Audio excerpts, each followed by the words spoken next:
University of California Cooperative Extension and University of California Davis Veterinary Medicine is bringing to you a recording from their March 2024 webinar series. This series was co-hosted by University of California Cooperative Extension advisors Tracy Schohr, Grace Woodmansee, Rebecca Ozeran, and specialist Dr. Gaby Maier. Additional resources from this webinar and other CattleHealth videos can be found at ucanr.edu/sites/rangelands/CattleHealth. This session is focused on foothill abortion management options and the vaccine, with featured speakers Dr. Jeffrey Stott with UC Davis School of Veterinary Medicine and Jenna Chandler with Hygieia Biological Laboratories. What I've tried to do here is I've got about a dozen slides to share with you, which I think will cover the general topic of foothill abortion pretty well. And I'll start with an intro slide, and then I've got a few slides on the diagnosis of foothill abortion, and then we've got some on a section on the ticks that most people are kind of interested in the tick vector, and then I'll finish up with a little bit of a few slides regarding the vaccine and control of foothill abortion. So let's start with this first slide, and I guess the first thing I would mention is foothill. Foothill goes by several names. A lot of people refer to it as foothill. Some refer to it as foothill abortion. To the scientific community, it's been referred to as epizootic bovine abortion, which has been shortened to the acronym EBA. So you'll probably notice now and again as I go through these slides, it depends on the mood or the where my brain was, how I address that. But it's one and the same. Foothill's usually mostly referred to by producers, and probably EBA, most people in the scientific field would refer to it as that. So what is foothill abortion? Causes I'm going to list here over here on the left side. Classically, we consider it a fetal mortality. It's a near-term abortion, so you've lost it. You've lost the production of that cow or that heifer for the year, or we end up with weak calves. And you get up to a 90% fetal mortality in first exposure to the tick bite or exposure to the infection with this bacteria of the pregnant animal. So mortality is high, and the thing that's difficult about this is like I say, it's hurry up and wait, because there is no way to diagnose whether a pregnant animal has an infected fetus, and the disease progresses very slowly. So you pretty much have to wait the duration of that pregnancy to find out if that animal's been infected or not. The window of susceptibility, this may look a little odd, but it's not a typo. It's minus 30 to 150 plus days of gestation. So in essence, exposure of the animal, say 30 days before conception, all the way up through almost to near term into that third trimester, that animal is susceptible to foothill abortion. The outcome may look different, but the end result is the same, and that's a dead fetus or a weak calf. The reported distribution of foothill, it grew a little bit here in the last year, in the last couple of years. Classically, it was considered a disease of California. Then it was recognized that the disease was in Nevada, and then it was recognized the disease was in southern Oregon, and then more recently we've recognized that it exists in Arizona, and so what does that leave, right? It kind of leaves Nevada and Utah. We're not convinced they don't have it. It just we just haven't demonstrated the presence there. The pathology or a visibly diseased animal or diseased fetus does not develop until at least 100 days post-infection, which lets you know this is a very strange bacteria that causes this disease, because it only replicates once or twice a day. And so to see actually anything is wrong with the fetus requires that time period. You never see any clinical disease in a mature animal that's infected. They fight it off. It doesn't put them off their feet or anything. You would never know a cow, whether pregnant or not, has been infected. But if she's carrying a fetus, then that's where we'll see the problem, because that fetus doesn't have an immune system. Okay, so what about, how does it get transmitted? It's only transmitted, as far as we know, by tick vector. And that's what we refer to as the pahuila tick, which is a Native American name for the tick in California. The distribution of this tick is California, Nevada, Oregon, Arizona, and Mexico. Okay, but that's, you know, that again, the question comes, well, what about other states? And I guess I'd say up front that we suspect it is in Utah, and we suspect it is in Idaho. We think pretty much it's confined to the western U.S., west of the divide. And again, have different microclimates. Some places there it isn't. That hates being wet, so you don't find it on the coast. Go too far north, I don't know why we don't see it. It may be just too cold. Don't know the answer to that. The tick is a rapid feeder, so it feeds in 15 to 20 minutes. It jumps on. It's attracted to an animal that's bedded down. Doesn't matter whether it's a deer, an elk. They'll go down a squirrel hole. They'll go up a tree and feed on a bird. They get on the animal. They'll feed for 15 to 20 minutes. They fill up with blood, and then they roll off, go back down into the duff, and bury themselves down. So they do not move around on animals. So if you have ticks on an animal, the animal gets up and moves away from the bed, and that tick falls off. That tick is probably doomed to ultimately die, because it wants to stay in that bed where animals will come to it, because that tick is not going to wander out looking for a meal. The animal has to be bedded down. Let's see, what else we have. So they have various stages. There's a larval stage. In the larval stage, the tick can stay on the animal for a couple of weeks, and that's probably how it gets distributed, is by that through that larval stage, because they will stay on the animal. But you have to keep in mind that when they fall off, it has to be a place where an animal's going to bed down and exude CO2 to attract them so they can get a blood meal. So most of those larvae will probably never survive. What else do we have here? They're long-lived. The ticks can live at least 10 plus years. We really don't know. You know, I've kept them around in my lab for several years, and without anything to eat or any sustenance, and you breathe on them, they apparently are dead. They're all shriveled up, and they'll come right back to life. But in nature, they can, especially the larger ticks, can live for long periods of time without a blood meal. Greatest activity is May through October. Those are the warm months. That's when the ticks are active. Okay, let's move on here. Okay, so let's just talk about diagnosis, and this is something that's come to establish over the years that we never used to appreciate. But foothill abortion can be expressed many ways, and it can be difficult to diagnose. The calf we have here on the bottom of the screen, now that's a classic foothill abortion calf, right? It's near term, it's all haired up, has that big fat distended abdomen that's full of fluid. So this is the classic near-term fetus, or the birth of a live weak calf. Now, before we had diagnostics, which has been a relatively recent development of being able to identify the presence of the bacteria or antibody response to the bacteria. Then, you know, so what's a weak calf? You know, if you're in foothill abortion, you suspect foothill caused the weak calf. But the one classic thing about a foothill abortion and a weak calf is they're infected late in they're infected later in gestation, and so you get a full-blown fetus. Like a slide before I mentioned, it takes about 100 days to develop clinical disease, to actually make the fetus sick. So when you get this relatively mature near-term abortion, this animal has an intact immune system, and in fact, what it has done is the immune system has developed, and it has attacked the bacteria in its body, and by doing so, basically the fetus kills itself. It's almost like, if you will, an autoimmune disease. These aren't so readily recognized.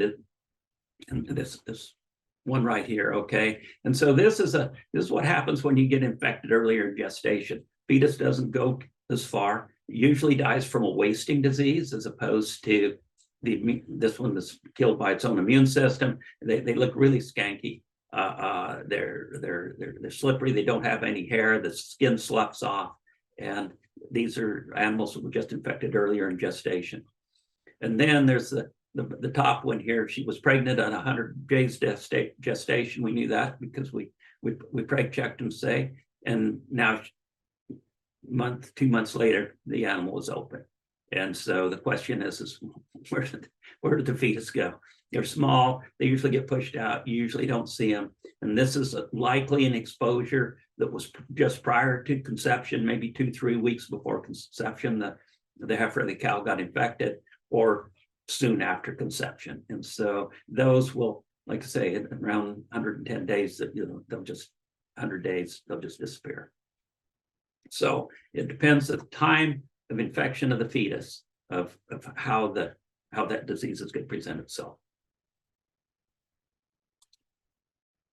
Okay, so how do we diagnose foothill abortion? The classic diagnosis for years was by gross pathology and by histopathology.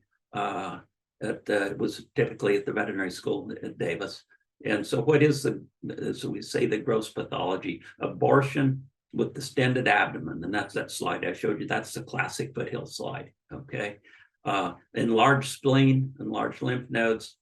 They have a large mottled liver, petechial hemorrhages on all most mucosal surfaces. We see a lot of hemorrhages, little red spots where the blood is getting out of the vessel in the thymus, and then you also get some skin lesions. So as we walk through this, if you open the calf's mouth, you'll often see these petechial hemorrhages. They'll be on the roof of the mouth, underneath the tongue, at the gum line. If you go up into the neck area where you get sweetbreads, this is the thymus here, you can see all this red little dotty hemorrhage here all over the thymus, and that's what we've referred to as pathognomonic almost for foothill. It's the only disease we see this in. If you open up the abdomen, you saw that distended abdomen up here, right? It's just full of fluid, and often a lot of fibrin, and sometimes it's really kind of just white streaks going everywhere through this, just due to the clotting of the fibrin. Here you have this enlarged spleen that should be on the back towards the backbone, if you will, of the fetus.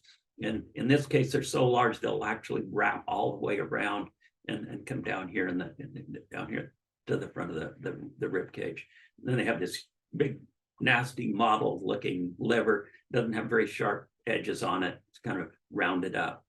And what you're looking at here, these are actually lymph nodes associated with the intestine.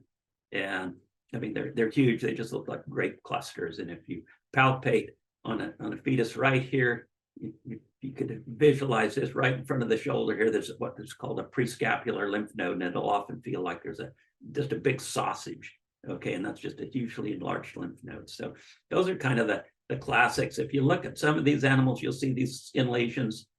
They appear as small white hairless patches. And so that's not atypical on a fetus. We see that especially in those earlier fetuses when they kind of look like a pig as opposed to a calf.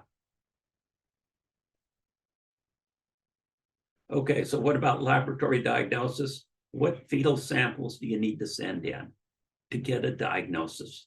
So ideally, what we want to do is we want to see the whole fetal carcass supplied to the diagnostic lab, whether it's calves, the diagnostic lab here in the diagnostic labs in the state of California, or whether it's Oregon, or whether it's Nevada. No matter where, the diagnostic lab, it's best to send the entire carcass. By doing that, the lab can test for foothill as well as a wide variety of other possible causes, infectious, non-infectious diseases. So you're going to get a full workup on that fetus. So you're not sending in a fetus and just committing yourself to just a diagnosis of foothill abortion and nothing else. Because if it's not foothill, then obviously you say, geez, I wish I knew what it was then. And so that's what you can facilitate by sending in the entire carcass.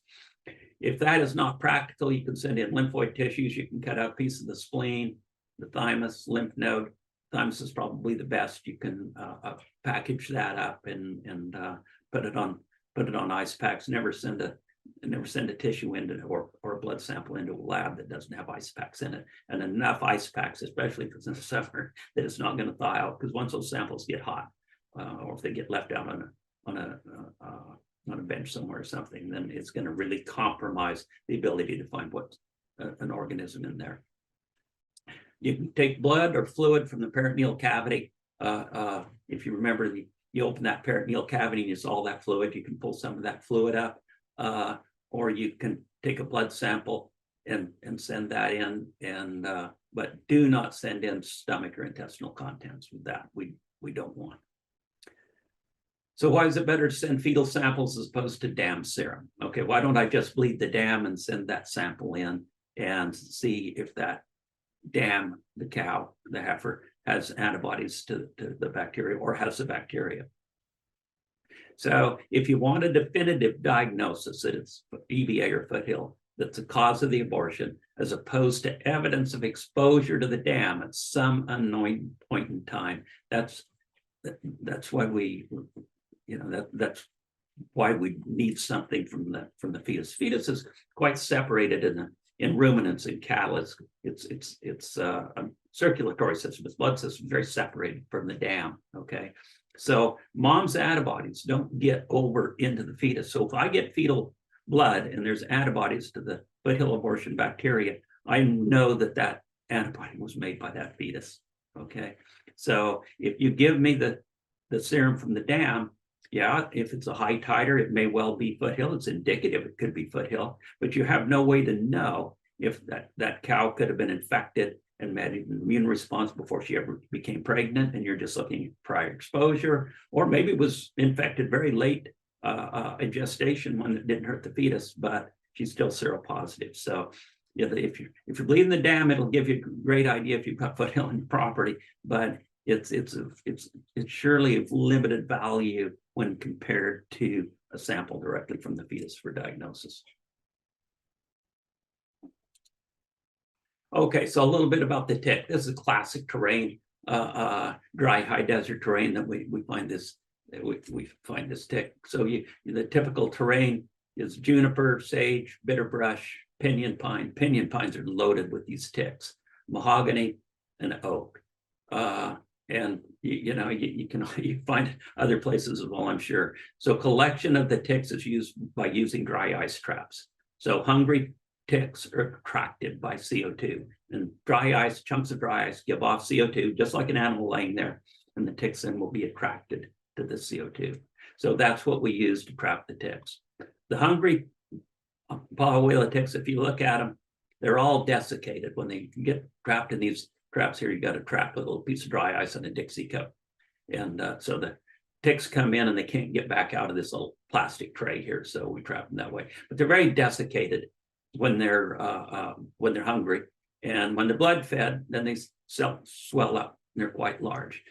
So if you set a trap, say in a deer bed, and the deer had been bedding down in there the last couple of days, you're probably not going to get any ticks come to your trap because they're not hungry.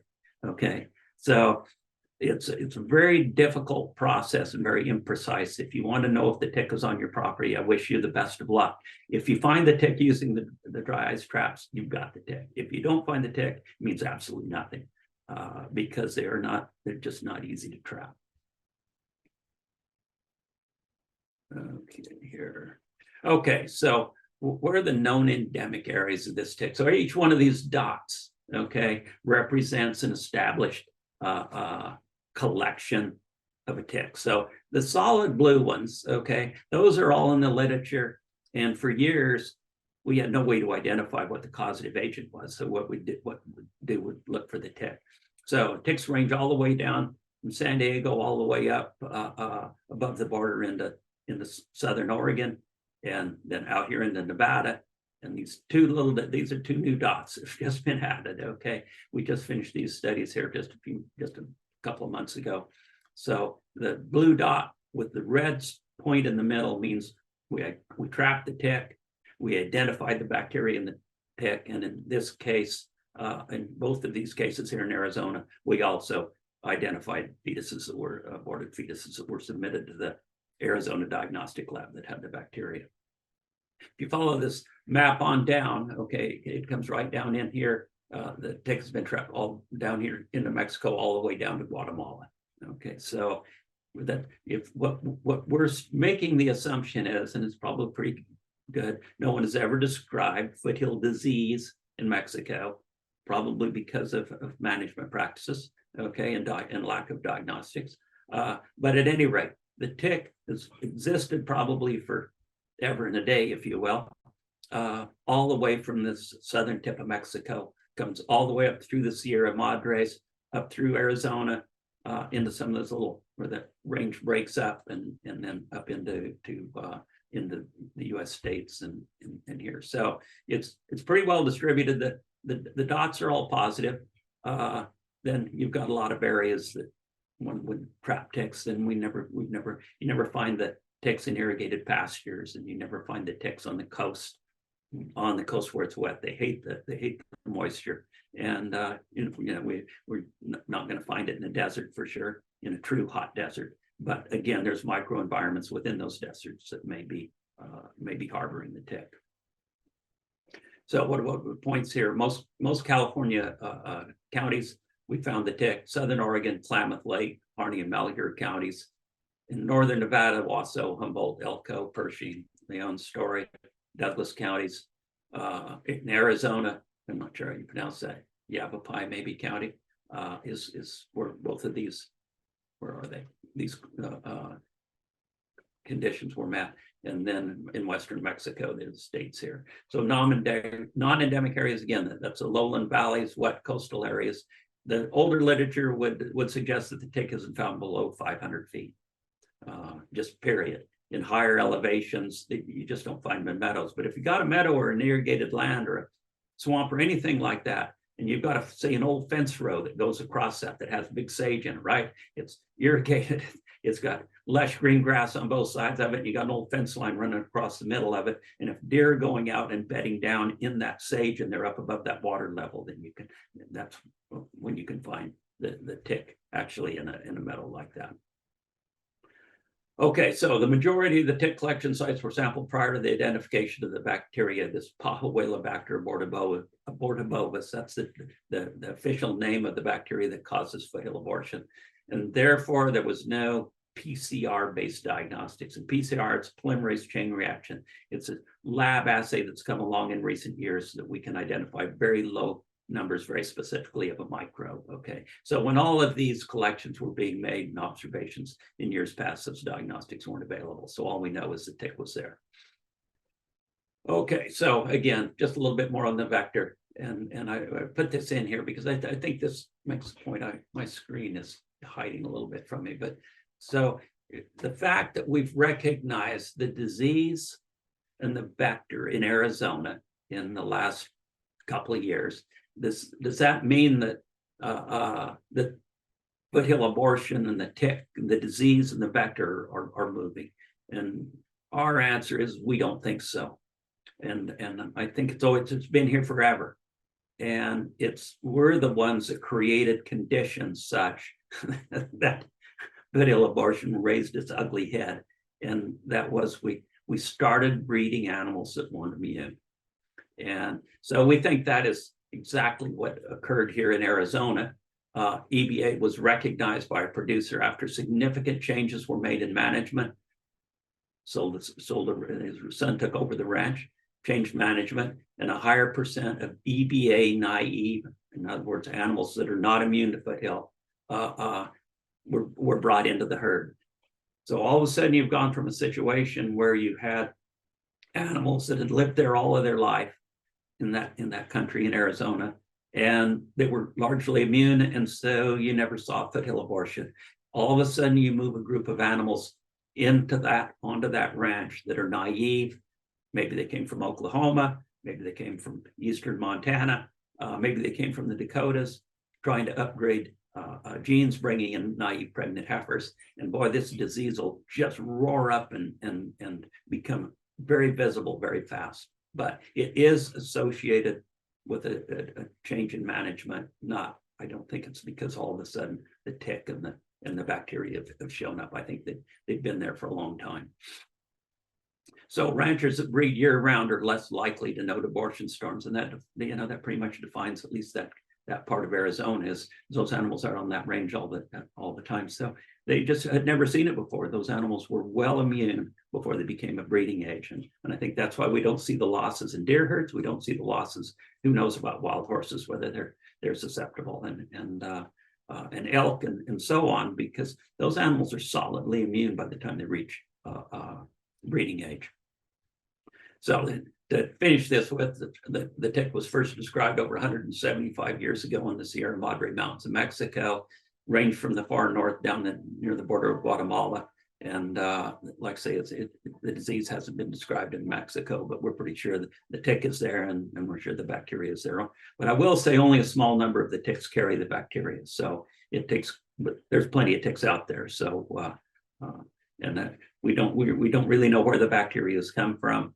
Like I say, not all ticks are infected, but there's no association between the age of the tick and whether it's infected or not. So that would kind of suggest every developmental stage a tick goes through requires a blood meal. So you would think, right, the more blood meals they would take, we should get a higher, and the older they are, then they should have a higher percentage of being infected with this bacteria if they're getting it from a reservoir animal.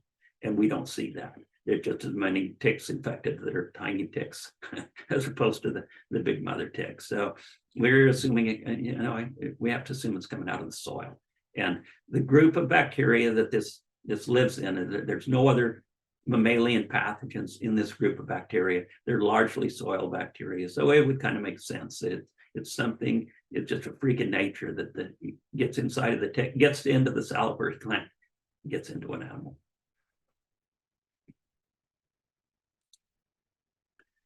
Okay, so managing foothill abortions, historical control methods, sometimes they work and sometimes they don't.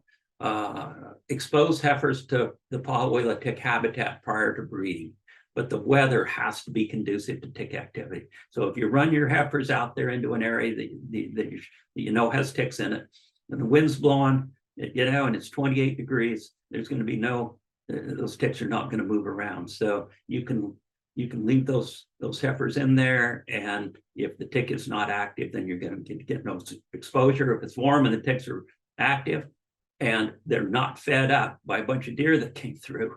See, all these caveats that come in just trying to expose animals to ticks. And in theory, it's very simple, and in concept, it's very hit and miss how successful you are. You can avoid tick habitat for your replacement heifers, but they've got to get exposed and develop immunity at some time. So some of the producers that we've worked with up in Siskiyou County, Lassen County, they say, when they have a good year, before we had the vaccine, when they had a good year and didn't have much foothill abortion, there was not a lot of reason to celebrate because they just paid double the next year. In that, they'd end up with a bunch of abortions in their second calvers. So there you go. It's again, it can help, but it's not foolproof. Some folks ran stalkers in advance of replacements onto a specific range. The idea they get the ticks fed up, and so they're not so hungry. The feeders will take the best of the feed off, and then you move your pregnant animals in. But again, weather is a huge factor, because if you put those animals in, those steers in, and it was cold and the ticks weren't very active, and then you move them out and you move your bred animals in, and it warms up, then you accomplish nothing. The ticks are hungry and they're going to feed on those heifers. Minimize introduction of naive animals, especially pregnant, into your herd. I think that's really important. If you know you've got foothill, the last thing you want to do is go to an area that does not have foothill abortion and buy some pregnant replacement heifers and bring them home, because they're sitting ducks for that bacteria and to get foothill. So if you're buying replacements, it's also nice to know their history. Number one, if you're buying them locally, it'd be really nice to know if those animals have been vaccinated. If you're buying replacement heifers in an area that is known endemic of foothill, it's pretty difficult to get those animals tested to make sure that those babies inside of those heifers don't have foothill. And so that there's always an inherent risk in buying pregnant replacements.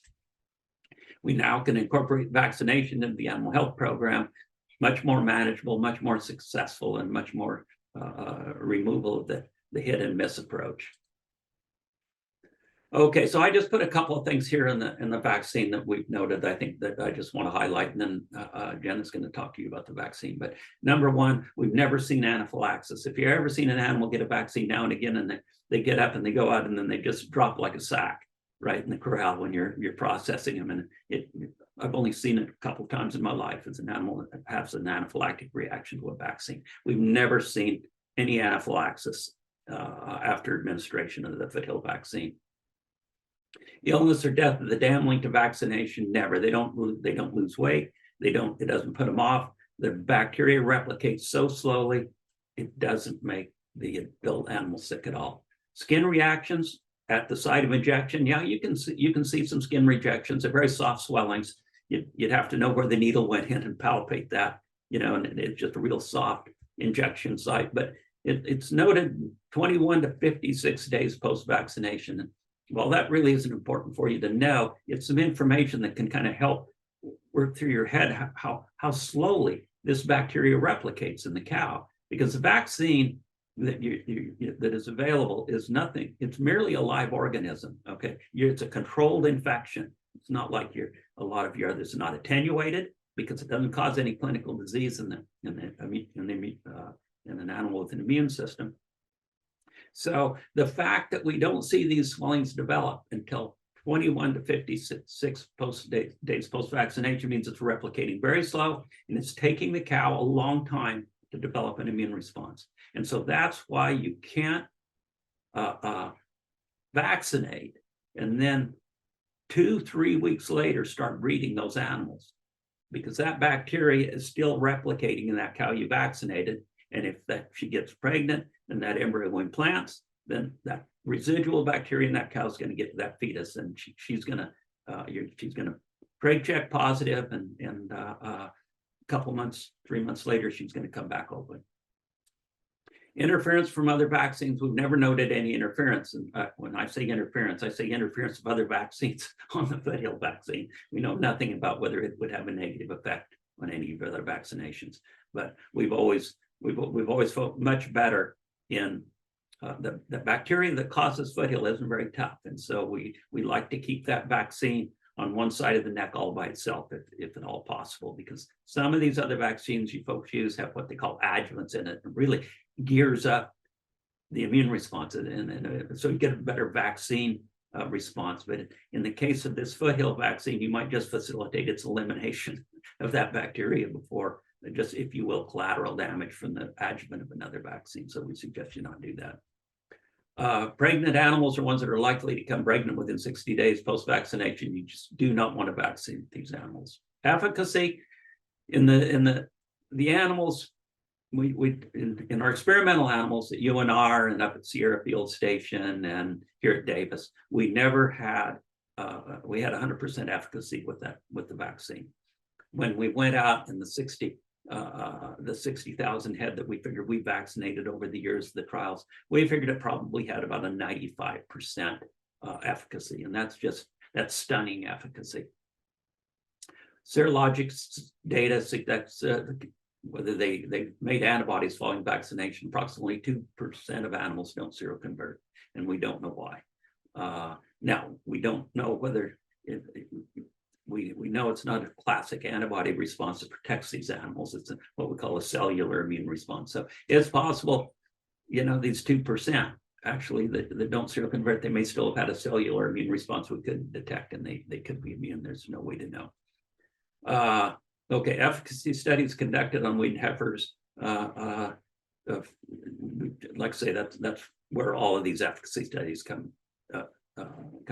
Concurrent systemic administration of antibiotics, I can't speak here now, with vaccine may compromise immunity. And I'll deal with that right at the end, because I think we found a little bit of a way around that. Duration of immunity. In our hands, we saw 3 years solid immunity, really solid immunity. So it looks to us, from a researcher's perspective, that it's a one and done vaccine. Okay, you immunize those animals. If you've got enough Foothill abortion on your operation to make you feel like you need to use the vaccine, then they're going to get exposed again in 3 or 4 years minimally, and reboost that response, and so they should stay immune for life. And the duration of immunity in our hands is probably much higher with the vaccine than would be by natural exposure, because they're getting a lot of bacteria in that vaccine. They're just getting very little bacteria from a tick bite.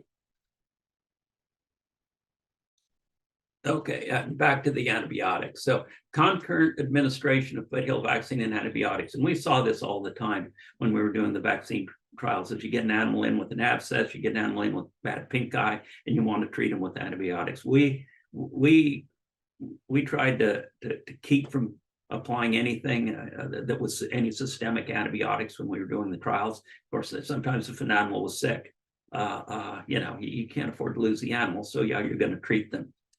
But in work we did here at the veterinary school with Brett McNabb, one of our reproduction specialists that has been involved with this, what we found was that if you use LA200 and given at the time of vaccine, we got 93% antibody response. That's just right there at the 95% that we were seeing. So LA200, the use of that did not appear to have any negative effect on the efficacy of the vaccine, as determined by running out 50 days, taking a blood sample and seeing if they're seroconverted. Did that animal make antibody to that bacteria? If you use Nuflor, okay, price goes up, it knocks more of that vaccine out. So we only had 14% of the animals that received a shot of Nuflor at the time of vaccination seroconverted, and we can only assume that that other 85% are not immune, that it took the vaccine out. Draxxin's perfect. Draxxin takes it out completely. Okay, not a single animal that we administered Draxxin to at the time we vaccinated seroconverted. So Draxxin will take that vaccine out completely, and not only will it take it out at that time, if that bacteria replicates so far, if you say, well, I think maybe we could wait 3 weeks and we'll run those sick animals back through, now we can give them antibiotics. You're still too quick, okay, with Draxxin and probably Nuflor. You need to probably give those animals, at least 45 days before you administer these types of really tissue penetrating antibiotics. But at least there's some options, right? You got LA200 and you've got Exceed, and so those are options. What here? Okay, and the question is, and I saw one of the questions that had been asked before we started this is do I have Foothill abortion? So the best is laboratory diagnosed positive fetus. Send a fetus in if it's Foothill positive, then you've got Foothill abortion. Do any of my heifers, cows have evidence of prior infection? That's a great way to look at it. We have a pretty good assay. We conducted for CAS for our state diagnostic lab here in Davis, and if they send us over some cow serum, we run that through. If you ask for quite a few animals to be tested, there'll probably be an extra charge on that, but it can't come to my lab. We want it to come through the state diagnostic lab in Davis, because I'm in the process of retiring and shutting the lab down, and so it's liable to get lost. But we're transferring that technology to the diagnostic lab, so they're going to be able to do the serology. Does my ranch and/or range harbor the tick vector? That's a tough question. The range is poorly defined. They're microhabitats within broad general ranges of, maybe infested with the tick, or areas that we haven't recognized yet. We were successful in trapping the tick in Arizona in 2 different locations. Where'd Arizona go? It doesn't show on this map. One in the Prescott area, and the other one just in down south of the south rim of the Grand Canyon. But we had some producers kind of direct us to where there hadn't been any stock for a while, so they knew the ticks, if they were there, would be hungry, and so we had an added edge. We've done a little bit of trapping in Idaho and have not found it, but that's a tough one. And alternate causes of fetal loss. There's a lot of other pathogens, nutritional and or mineral imbalances, poisonous plant pine needles. As you can imagine, there's an awful lot of things that can create an abortion. So a good diagnostic is where you want to go. And I guess these are just these question mark here. Are just areas we just don't know. But here's your 2 Arizona isolates. So it's easiest to have a fetus. I mean, that's what put us on to the Foothill in Arizona is the rancher called us and said, I think we've got Foothill, and they've submitted it to the Arizona State Diagnostic Lab.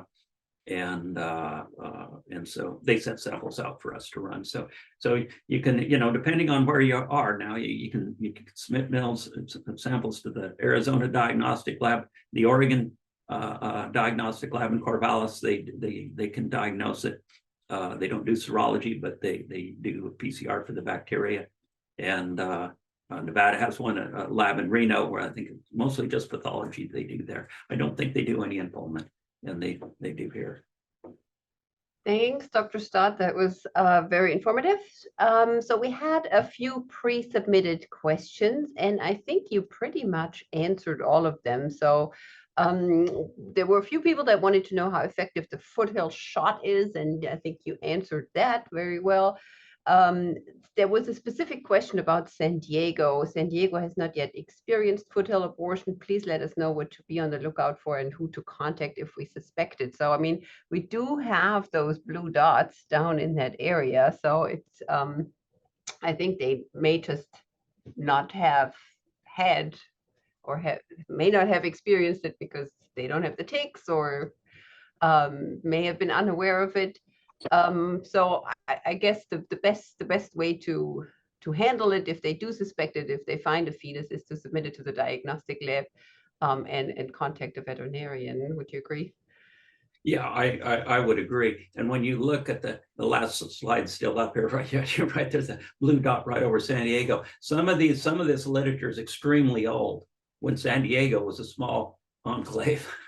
So, we probably some areas that would have had cattle maybe would have had a problem, 50, 60 years ago, maybe there's no longer livestock there. Yeah. Then there was another question about a location that was asked right now. You said no EBA below 500 feet and on the wet coastal area. Does this mean no EBA on the coastal part of San Luis Obispo County? Well, you got to be close to the ocean, okay? Because that's on the ocean side of the hill. Because if you look at those areas that have a lot of moisture, get some fog, and they have dense oaks, I don't think you're going to find it there. But any place that's dry, they have a lot. You've got a lot of foothill in San Luis Obispo County. There's no question about it. If you look, the Hearst Ranch actually makes a pretty good example of it, right? Because that mountain goes right up there from the ocean, and as soon as you break out on the top, according to the folks running the branch there, as soon as you tip over the top of that, then they're into ticks. And in fact, one of the places they have up on top of that is called Pahuela Corrals, and it's an old term. So it's you have to be careful when I should qualify that when I say on the coast. When I think of coast, I'm thinking of coastal redwoods and Eureka. Yeah. And that kind of coast, and that dry coast, as it gets drier, then the coast probably doesn't count as much. Yeah. There was an earlier question that asked about the North Coast, and so I guess it's the same thing. If you're in that fog belt, then you may be safe, but if you're not, if it dries up, then don't let them stray. Yeah, exactly. So there was another question about timing of the vaccine. Since you mentioned minus 30 days for when they can get infected, and up to 50 days vaccine, to give the vaccine 50 days before breeding. So is the optimal time to vaccinate for EBA 90 days before you turn the bulls out? Well, that personally, I would say yes, because we have to take, we can only do, we didn't, the 60,000 that we administered vaccine through, obviously we couldn't follow those. We couldn't follow those animals through, So when we take our experimental herd, we're talking about smaller numbers, and we know you're going to lose a bunch of them if you breed 30 days after you've vaccinated, because we did that and we saw it firsthand. So then the question goes that we took 30 animals and we waited for 60 days after vaccine, and we didn't see any statistical evidence of that. But that's on a smaller number of animals. So you raise up the number of animals, there may still be some at 60 days that right. So if you you're still going to get to. So yeah. More is safer. I would never. I'd make sure at least 60 days, and I personally just always suggested, wait 90 days if you can. Yes. There is a question about dairy cows. Has this been found in dairy cows with Holsteins or Jersey milking breeds? Sorry if this was already answered. Well, I guess they're not immune as long as they are in tick country. No, absolutely not. If you take those to Foothill Range to get them, your replacements to get them bred and whatnot, you're probably going to, and bring them home, you're probably going to find you're going to have some foothill fetuses. Yeah, right. If they're no more resistant. We've looked in Brahmas. We've seen no breed susceptibility. They're all susceptible. Yeah, if they have the exposure. Doesn't matter where they live. Yeah, tick would never survive. If they're in a free-stall dairy pens. Very unlikely. And then another question about location. Is it active in the Sierra Nevada mountain ranges? So there is we've trapped them up to almost 8,000 feet. Oh, there you go. So yes. All right. So I think we probably should move on to Jenna. Let me just glance again if there is anything that you haven't answered. We did talk about the blood test, maybe just clarifying. So if people want to submit serum, they should contact the lab first, right? This is not. They should contact the Davis lab. They should contact the diagnostic lab at Davis. Okay. All right. I think that was it. Thank you very much. Mm-hmm. So with that, we'll turn things over to you, Jenna. Thanks for being here. Thank you, Dr. Stott. You're a hard act to follow. I'll see if I can try to do some justice. I'm Jenna. I'm with Hygieia Biological Laboratories, and I am the product manager for the EBA vaccine. We manufacture that.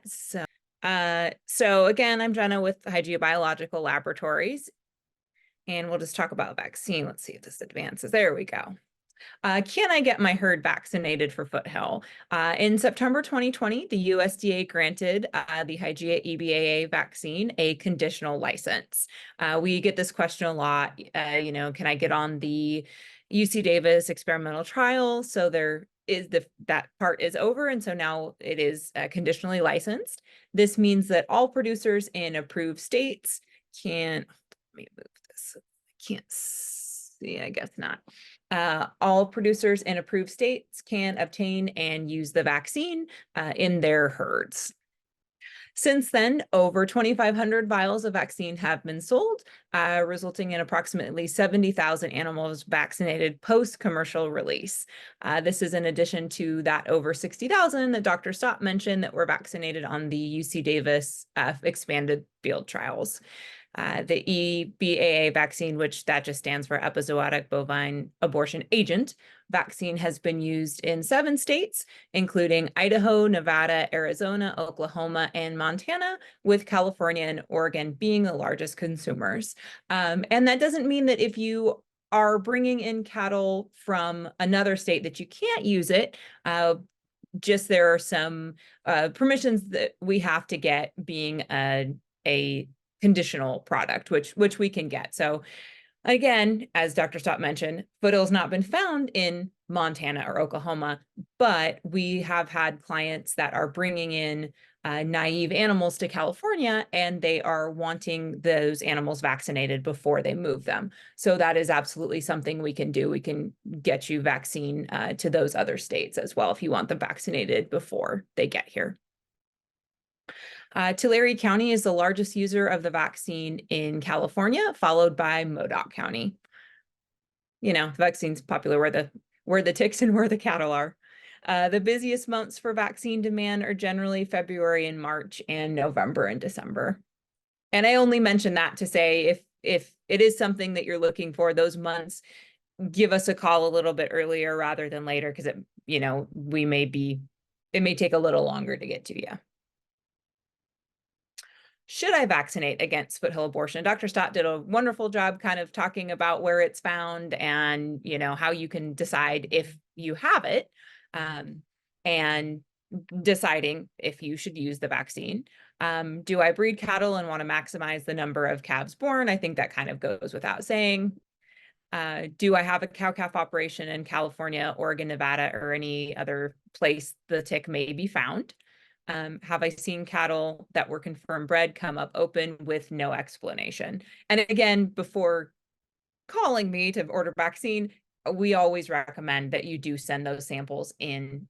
Many things cause abortion, not just foothill. And it's definitely worth sending it into the diagnostic lab and making sure that you do have actual foothill. Do I want to worry less about where I pasture my cattle? And do I want to increase the value of heifer calves sold? We have seen that heifer calves sold as vaccinated have brought more at auction and otherwise. Who can I vaccinate? The vaccine is labeled for healthy heifers and cows 6 months of age and older and weaned. That's very important that they are weaned. We don't want any interaction with maternal antibodies. So 6 months of age or older and weaned. And this is very important. As Dr. Stott mentioned, they must be open and not to be bred within 60 days following vaccination. Again, as he mentioned, it's a controlled infection. We're giving them foothill just at a time when the fetus is not at risk. So if you were to vaccinate them and they were bred or to be bred within 60 days, you're going to give yourself a foothill abortion.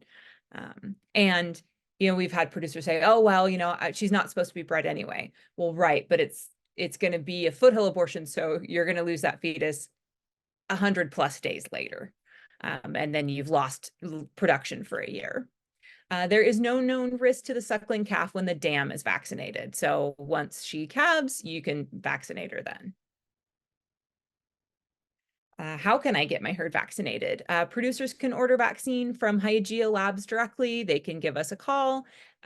When you call, you'll be asked who your veterinarian is. The vaccine will then be delivered to your specified vet to be stored under liquid nitrogen, and a date to administer the vaccine can be made with your veterinarian.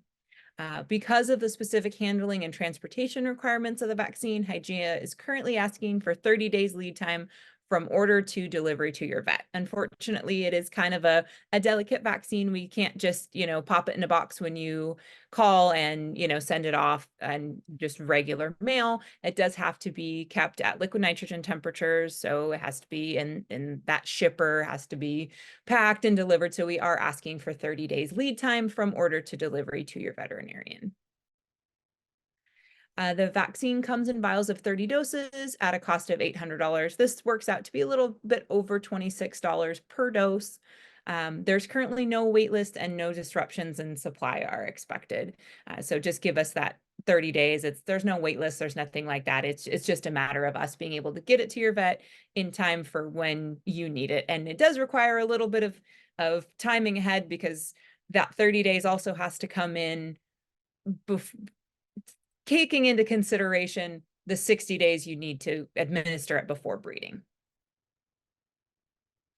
What is the vaccine protocol? 1 dose administered by your veterinarian. At this time, there are no booster recommendations for the vaccine. If your cattle, as Dr. Stott also mentioned this, if your cattle are running in areas where the Pahuelo ticks are found, they will likely receive a natural booster through bites from infected ticks. What's new? I know, some of you may have used the vaccine before. Again, it's been out since 2020. What's new? So we're now able to ship the vaccine via FedEx, dramatically reducing turnaround time and helping keep the cost down. If you are one of the early users, you know that you had to wait for a courier to literally physically drive the vaccine to your veterinarian and drop it off. So that took even longer than 30 days. And so, the planning took even more. Now we were able to ship it. Obviously we do have a finite number of shippers and that takes time. So we still do ask for at least 30 days lead time, but that has definitely dramatically reduced the turnaround time and also helps us keep shipping costs down.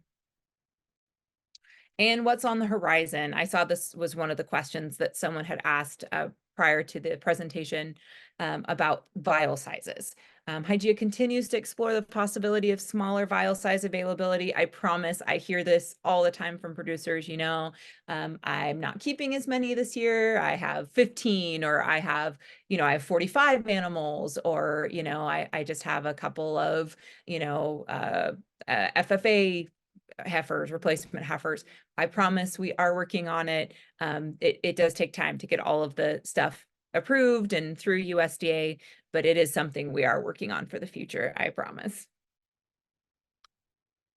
And that's my contact information. If you have any further questions, after this, feel free to give me a call or shoot me an email. I would love to answer any questions that you have. Great. Thank you, Jenna. That was You're awesome. welcome. Gabby, do we have any other pre-submitted questions? There was one, I think, for Dr. Stott, maybe that we could revisit. How long after a heifer aborts can you detect EBA in a blood sample? And I'm not sure if it means the actual pathogen or if it's the antibody response, and those are probably a little bit different. Yeah, I agree. There's quite a difference really in detecting the agent, right? So which means we actually detect the presence of the bacteria, or we test for the presence of prior infection or exposure to the bacteria. And so we have never been the bacteria.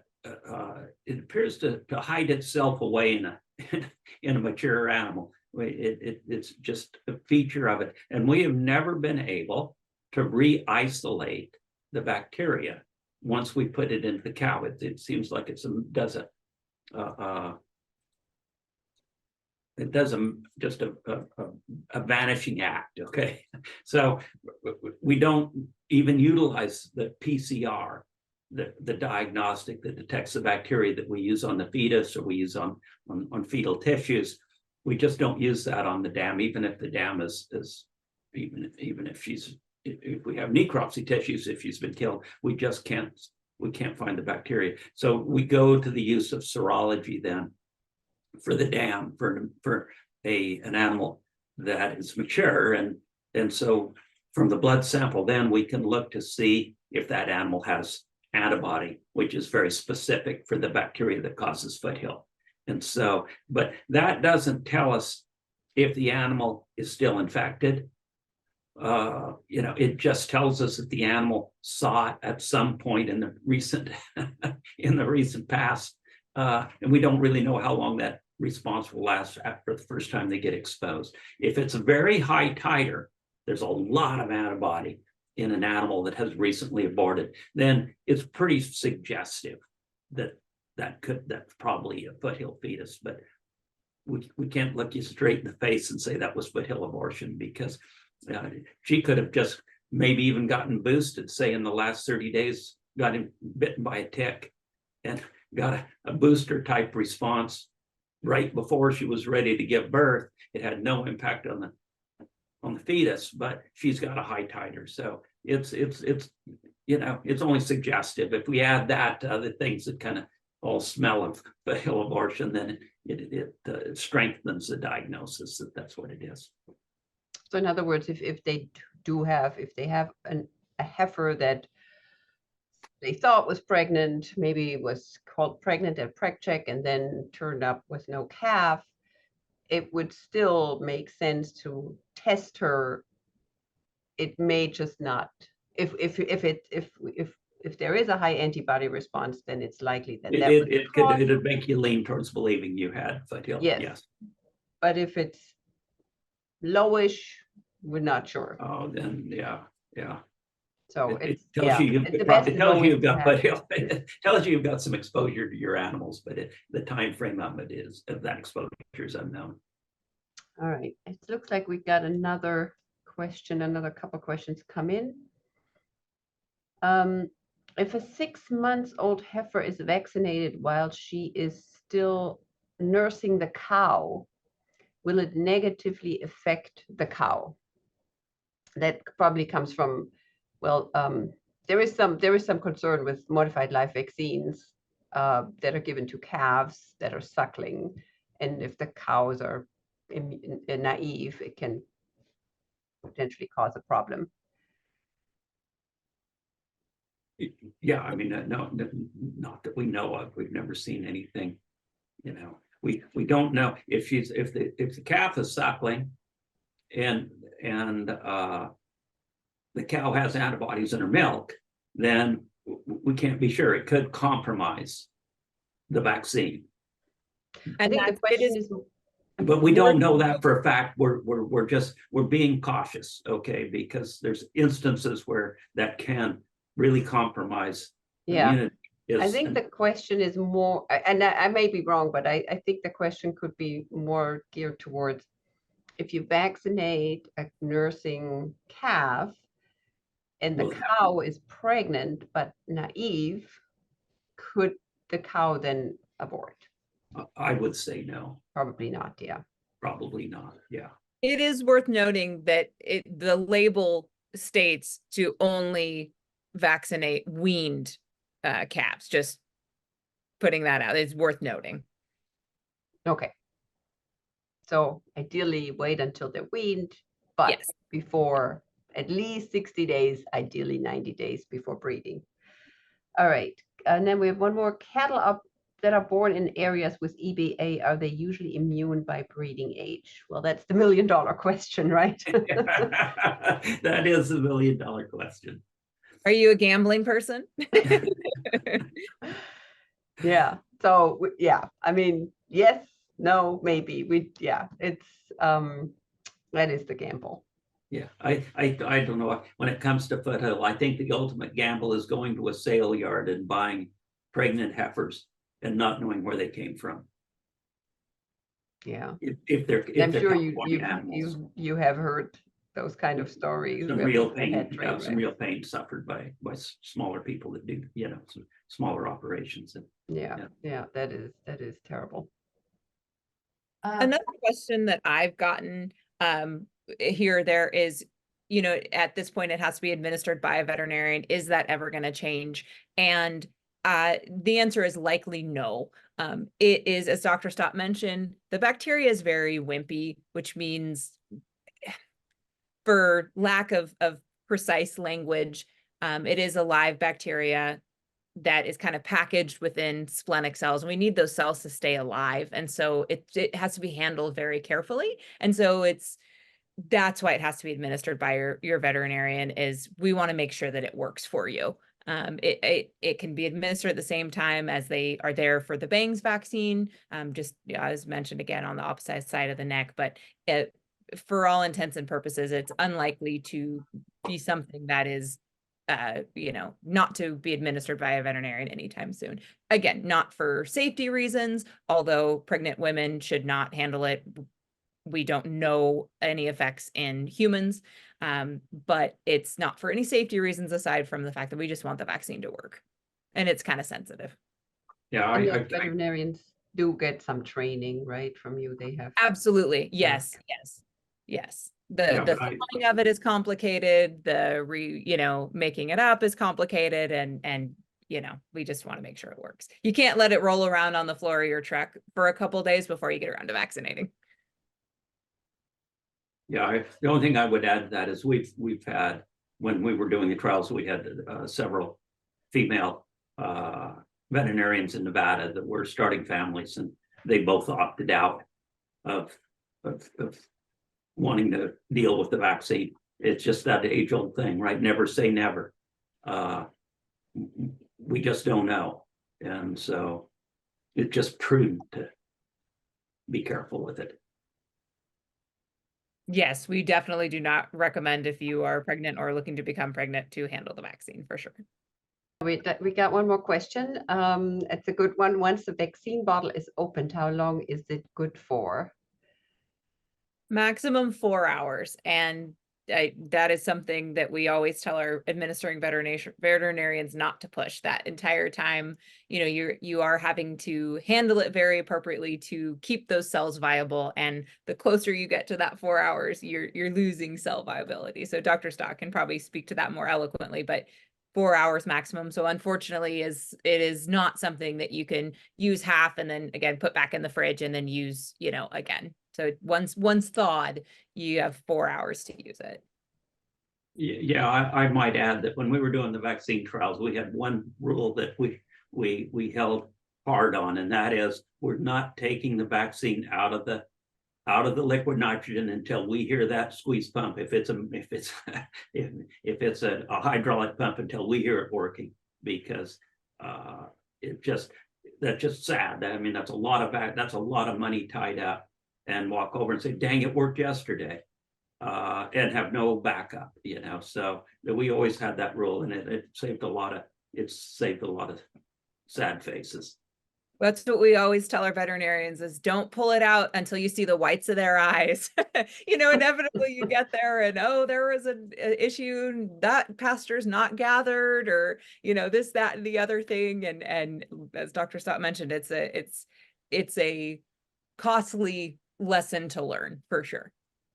Not to mention, you may not have a replacement vial. You know, if you thaw one and things get pushed back, and you only have enough vials to do the animals that you have there, you may not have one to replace that one that is rendered useless for sure. And it also becomes important, right? If people want to share a bottle of vaccine with their neighbor or so, you know, you just want to make sure that everybody is ready and do not push the time. Absolutely. And that's it. You know, everybody's gathered, even better if your neighbor can haul their animals to, you know, where you are, minimize that time and really keep those cells viable. If I could, something ran across my mind the other time here, and I think it would be worth sharing, because it's something that a lot of producers don't think about. And we've seen it happen more than once. And that is just in the Reading area, but it's a general a lesson that needs to be learned. We had a producer in the Reading area that assumed they had foothill abortion. And why would you not assume that? That's kind of considered foothill abortion. So they picked up a bunch of their mother cows, a huge number of them, and they took them across the mountain up to Plush onto some range from another ranch that was purchased. And they had a horrible wreck. And come to find out, they had never had foothill abortion on the home property in just a micro environment, right? That the tick just wasn't living in. So we see, you know, I mean, there's only so much land in California, right? And ranchers want to grow the ranch, and so you're all of a sudden you're looking to other areas to expand your operation, and then you start moving animals back and forth. And so you really need to be cognizant of that just because animals are in an area that you think has the tick and you think they're exposed, you need to be really cautious if you're going to move them into, especially an area that we know is a hotbed up in Lassen and Modoc and Lake County and whatnot, where it is so bad. The other side of that coin too, just a quick mention is, you know, I work for the company that manufactures a vaccine. Of course, we want to sell you a vaccine, but there are many things that cause abortion. We always recommend, if you can, if you're seeing abortions, send samples in, make sure that what you're seeing is actually foothill. Dr. Stott, I can remember this instance well on the expanded field trials. A rancher had his heifers vaccinated and called and was like, that darn vaccine didn't work. I'm still seeing abortions. And of course, Dr. Stott and Maier go, well, oh gosh, well, give us a fetus, what happened, and take it. And it wasn't a foothill abortion. It was I don't remember, it was a fungus or something else. Many things cause abortion. So they assumed it was foothill because it was in foothill country, but it wasn't. So it's worth, if you can do the testing, to do the testing. Because you may assume it's foothill and it's not.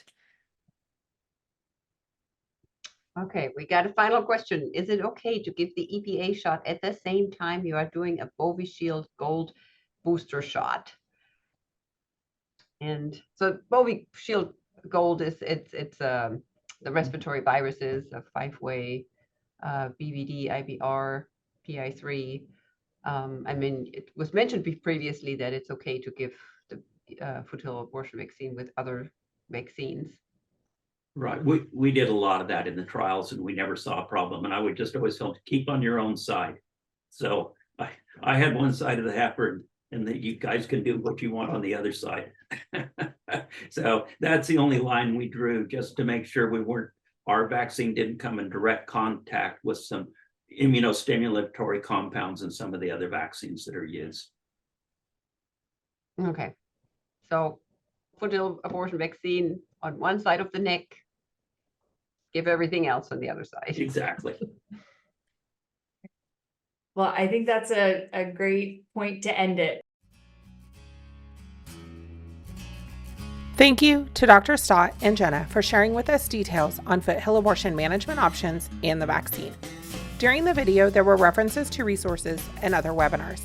You can find those at ucanr/sites/rangelands/CattleHealth.